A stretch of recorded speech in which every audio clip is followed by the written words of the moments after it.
theme this week covers a quarter of the world's land surface, the desert.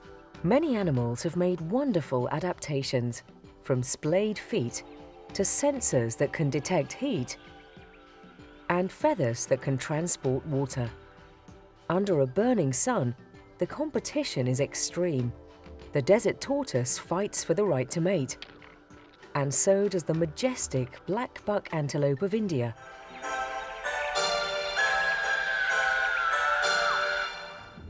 We start our journey, though, in the empty quarter of Arabia.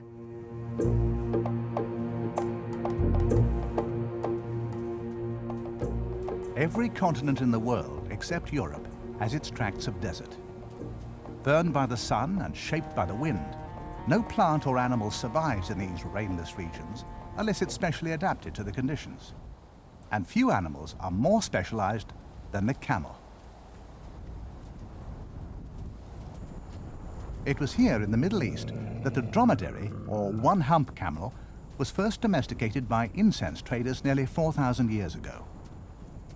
Frankincense is a gum exuded by trees that grow in the Arabian desert, and it was the traders transporting it to market who became the first herders of these masters of the desert.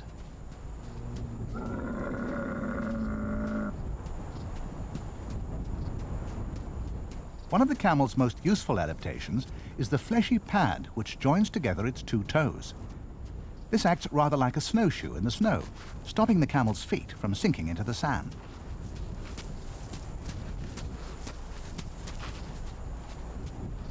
To protect themselves against sandstorms, they have muscles which enable them to close their nostrils.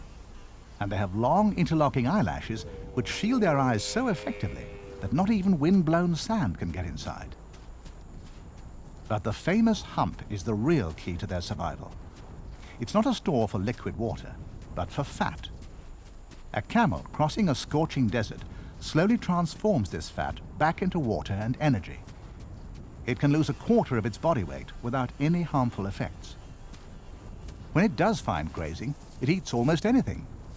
It regurgitates its partly digested food so that it can be chewed again later, extracting all the goodness. In this way, it sustains itself on withered grasses that seem to lack any nutritional value. A laden camel can go for 8 days without drinking. By then, it will have lost as much as 30% of its body's water and will need to replenish it. And here, it has another 2 exceptional desert adaptations. It can drink 150 liters of water at one time, an amount that would kill any other animal. And it can store the water in its bloodstream, surviving a condition that would be fatal for a human: diluted blood.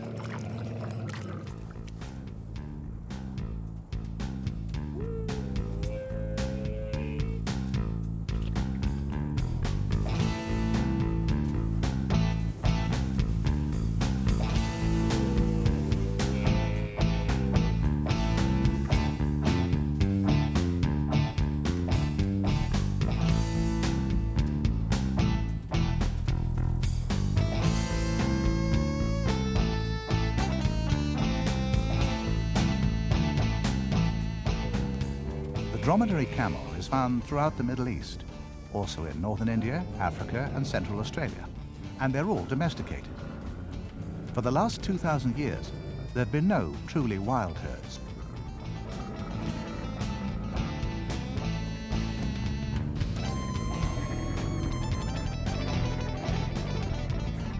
The Bedouin of the Arabian desert rely on the camel for transport, milk, meat, and hides. It's such an integral part of their lives that they've bestowed upon it 130 different names. The most respectful is Ata Allah, a gift from God.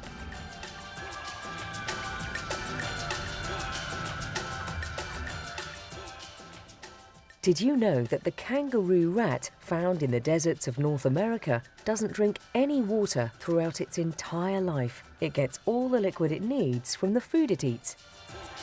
And did you know that the burrowing owl chicks in the dry grasslands of Argentina are expert imitators? While in their burrows, they warn off predators by making one of the desert's most intimidating sounds, the rattle of the rattlesnake.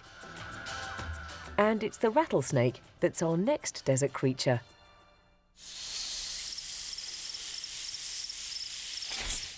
This is what nightmares are made of.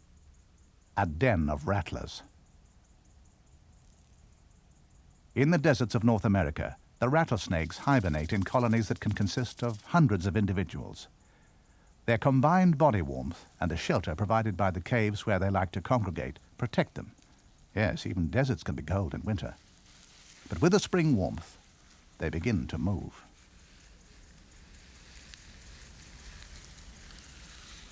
They flex their long front fangs, which are folded back when their mouths are closed. They've not eaten for 3 months. They're hungry and eager for prey. But their first meal is often a considerable distance away. The caves where the snakes spend the winter are usually at the top of a canyon, to be safe from any flooding, while their prey will be where the water is. A journey that can be as long as 40 kilometers.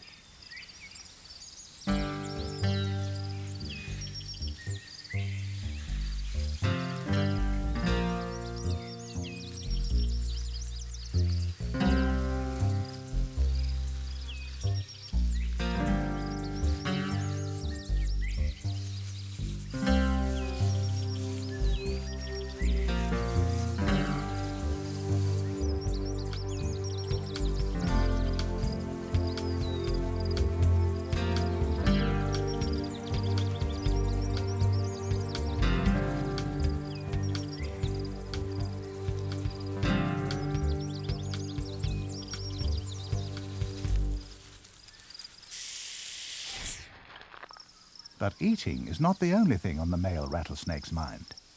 He's also dreaming of sex. When he finds a female, he woos her by rubbing his body sensuously against hers. He needs to make his friendly intentions clear, as he's not immune to her venom. And if she mistakes his movements for aggression, she could easily bite him.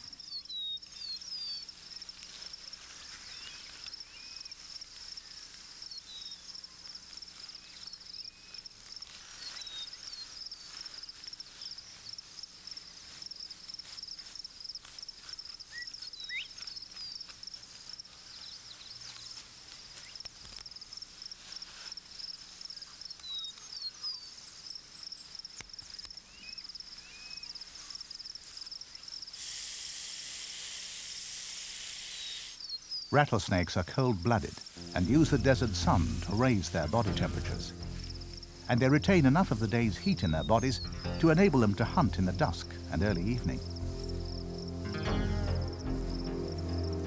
They specialize in hunting mice and rats. They follow the scent at first, but when they get close and it's too dark to see their prey, they switch to their secret weapon, a thermal sensor. Rattlesnakes pick up the heat emissions from their prey. If an animal is within the snake's range for just half a second, it will raise the air temperature by 0.02 of a degree. And that minute difference is enough. Scientists have discovered that the thermal sensors situated in nostril-like pits in front of their eyes feed into the same area of the brain as the eyes do, so that the snake probably sees a thermal image.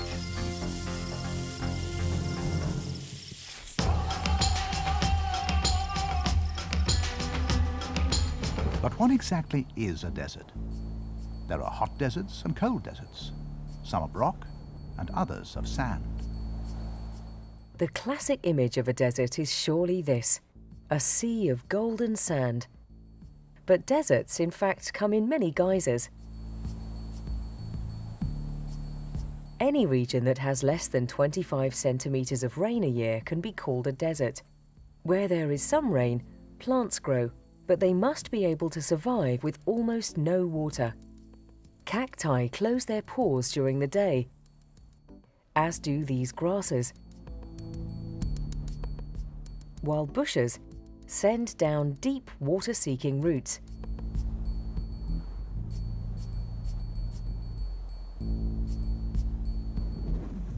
Arid and empty, constantly scoured by the wind, on closer inspection, these empty lands reveal many telltale signs of life.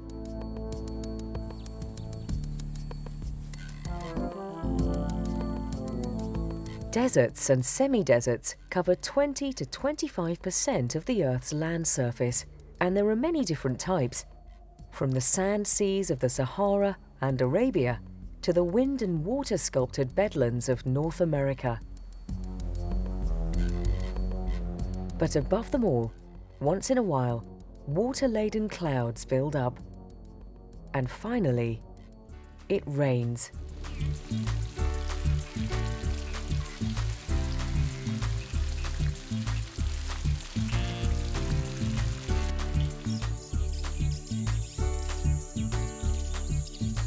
And now the desert puts on a glittering, fast-moving and colourful show.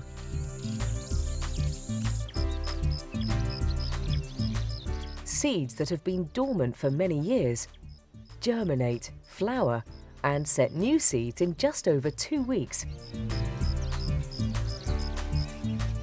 The blooms attract insects, which in turn attract insect eaters and the fruit eaters. Suddenly, in this heady atmosphere of growth and abundance, everything, big and small, thrives. The birds flock in, and with them come the predators of both the air and the land.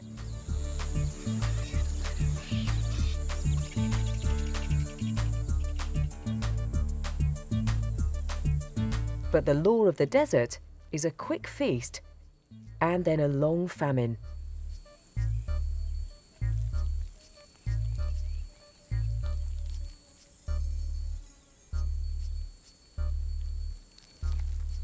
If the life cycles of the plants and insects are accelerated by the harsh conditions, so is the switch between wet and dry.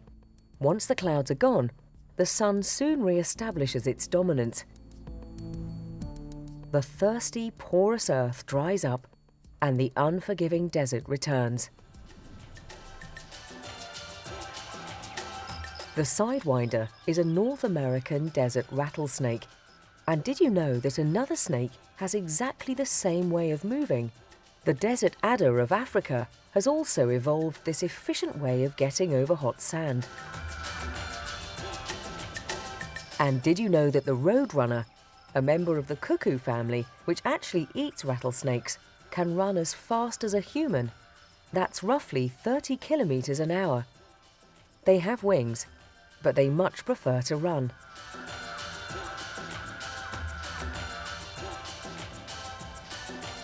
But now to a stony desert in Africa, where some of the rocks appear to be going a-roving.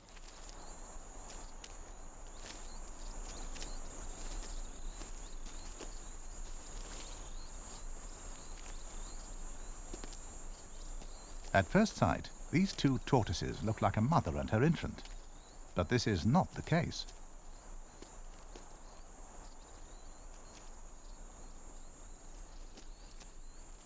The small straggler is in fact an amorous male, and he's found a plump and, in his eyes at least, attractive female.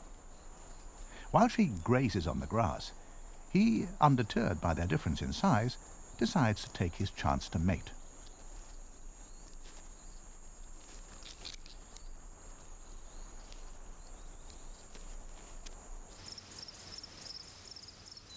In North America, home of the roadrunner, there are some equally persistent tortoises. Here, the male desert tortoises fight each other for mates, whether there are any females about or not.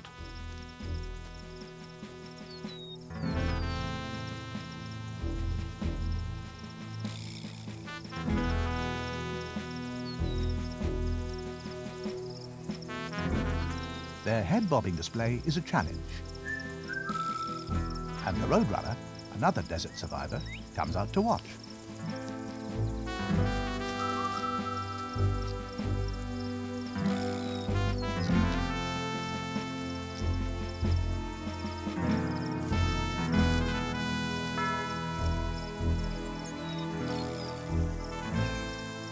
The fight seems to end with one tortoise making a hasty retreat. But along the way, distracted by a flower, he seems to forget what he's about and heads back into battle.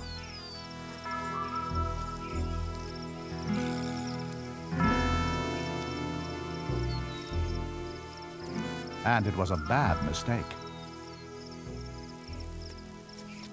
He's tipped onto his back. He can slowly rock himself onto his feet, but until he does so, he's very vulnerable.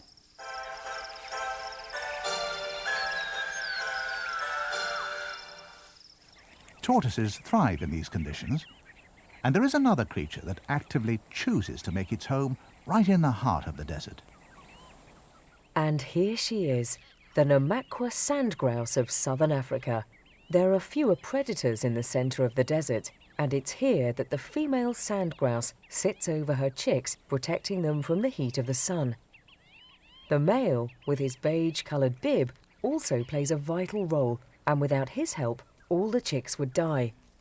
Few large mammals make their home in this baking region. The springbok is a hardy exception, but even they will leave when the desert becomes too dry. The male now looks up and sees a flock of sand grouse overhead, and in a flash he joins them. The female soon follows suit, leaving the youngsters, which she's been so carefully protecting, to fend for themselves. The adult grouse and the chicks need to drink regularly, and every day the parents will visit a waterhole that can be up to 60 kilometres away. They're fast flyers and can outpace a falcon in level flight. They're safe in the air, but the waterhole, which attracts many predators, is a dangerous place, and the females will spend only 10 seconds drinking.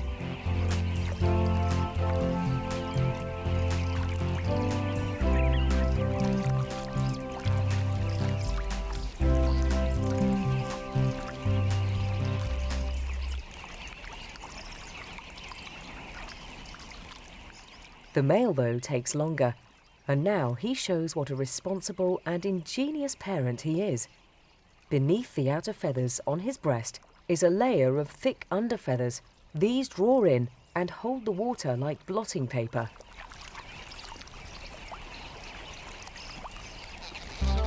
When he's drunk enough and his feathers are saturated, he sets off back to the nest.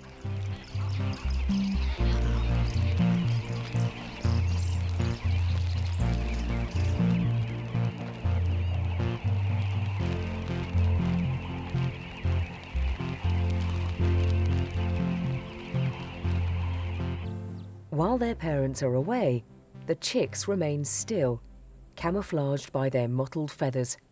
One even finds a bit of shade and half buries itself in the sand.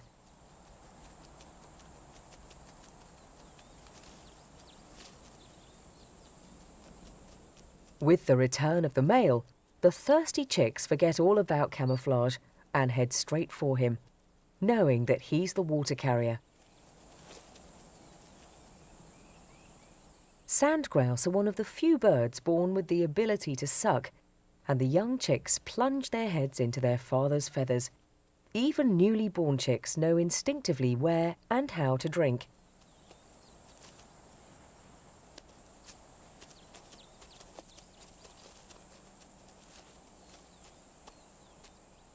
If it wasn't for these outstanding parents and their ingenious method of transporting water, these vulnerable little chicks wouldn't survive a single day in their furnace-hot desert home.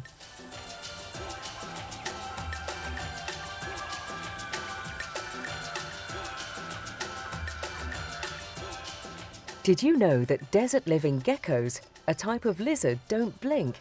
They lick their eyes clean. That's because they don't have any eyelids.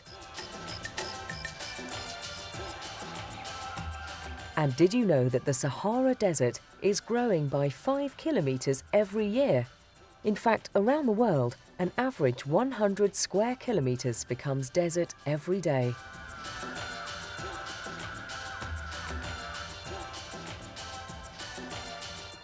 Our final port of call is a semi-arid grassland where Maharajas once hunted. It's now the Velvedar National Park in northwest India.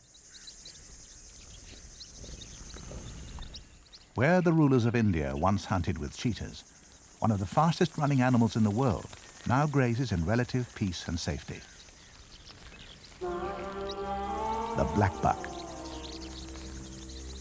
The head of each male is adorned with a magnificent pair of V-shaped antlers, once highly prized by the hunters.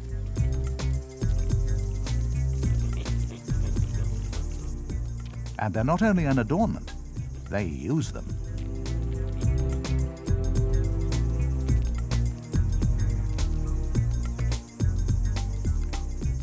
It's the rutting season, and the males are fighting for a prime spot in what is known as the lek, a communal area where the males display themselves during the mating season. A place in the center of the lek will attract more females than a spot on the edge, and the competition for these places is fierce. Once they've seen off all challengers, the males mark their territory with dung and urine. And then, with each buck remaining in his few hard-fought square meters, they wait for the females to appear.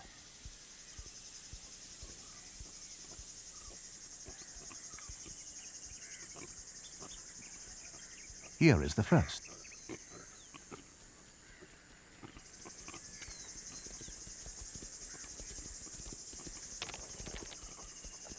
A few youngsters still fight for the outlying spots.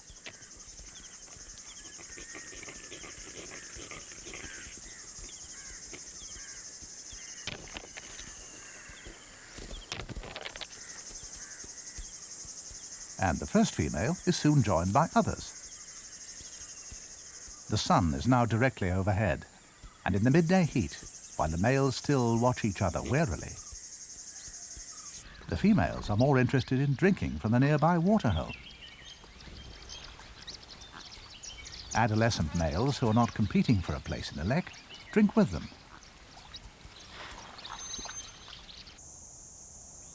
But out in the burning heat of the plains, the full-grown males remain rooted to the lekking ground. Each has fought for the best spot he can get. Its location determines how many females he'll attract, and even a jackal fails to alarm them.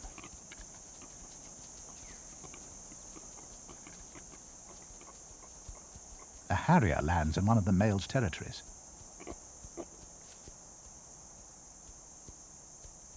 The male would normally ignore it, but here he's uncertain.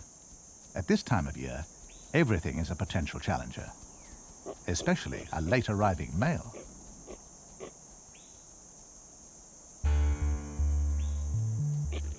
His rutting call alerts all the other males. Every time he leaves one individual's patch, he enters the lek of another, and so he has to run a gauntlet of aggressive challenges.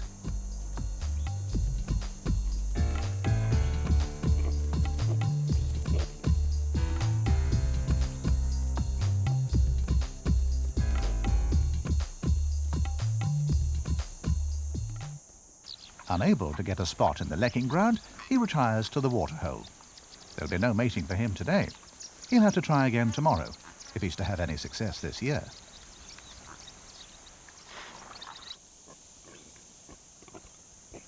The males now put on their best display, strutting before the females, who also have to run a kind of gauntlet. They want to breed with the dominant males in the center of the lek, but to get there, they have to pass through the territories of lesser males, and every single one will want to mate with them. This stotting, as it's called, is the female's way of showing how fit she is.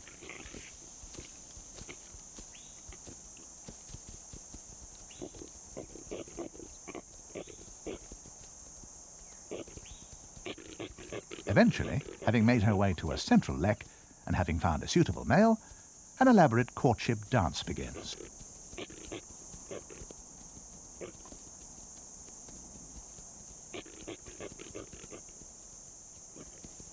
While some dance, the rest of the herd continue their day-long wait. The males will stay patiently in their spot for up to 12 hours without eating or drinking. The word lek comes from the Swedish word for playground, but this is a hard desert playground on the edge of survival, and only the finest of these most regal of antelopes will contribute their offspring to the next generation.